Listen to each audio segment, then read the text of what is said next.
Good evening, George. Evening. Now, I was going to phone you up to talk about some rousing music after your interview with Paisley Park. Yeah. Then I saw your heart-rending interview with Peter Oborne.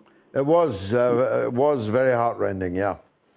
Now, I have a sort of tenuous link to Yemen because my father served in Aden and Suez, and he grew up in the Yemeni community. I don't know if you know the Lascars up on Teesside. I do very well, He yes. went to school with them, so you've got sort of a tenuous link. Mm-hmm. Now, I've written to my MP about this, and all she did was write a letter to the Foreign Office. But I expected her. I said back to her in a letter, I want her to phone into radio stations. I want her to ask questions in Parliament, and I want her to write letters in newspapers, and she's done none of that. I've written letters to newspapers, mainly the Metro. They're not being published. I'm phoning into LBC when they start slagging off Russia and China and bring up the hypocrisy of Yemen. I'm not getting through because I've been call screened. Right?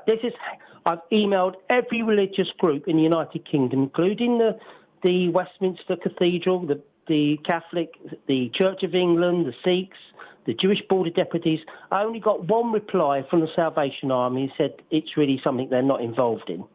This is disgraceful. This is absolutely disgraceful. Do you remember Boris's stupid little stunt outside the Russian embassy with the legs, about half a dozen idiots with dummy legs over the Syrian civil war and Russia's involvement to try and stop it being taken over by Islamists? Yes. Well, I want to see thousands of people outside the Saudi Arabian embassy with severed heads from mannequins, because they are the biggest head choppers in the world, and dead sort of dummy dollies, baby dollies spread everywhere because of the signify the children they've murdered in Yemen. If Boris can do it, we can do it. But it means numbers. It means numbers.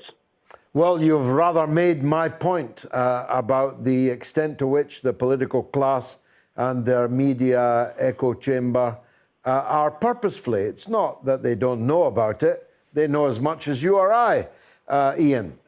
It's that they are purposefully turning a Nelson's eye to what Peter called the worst humanitarian catastrophe of the 21st century. And there's quite a few competing contenders for that.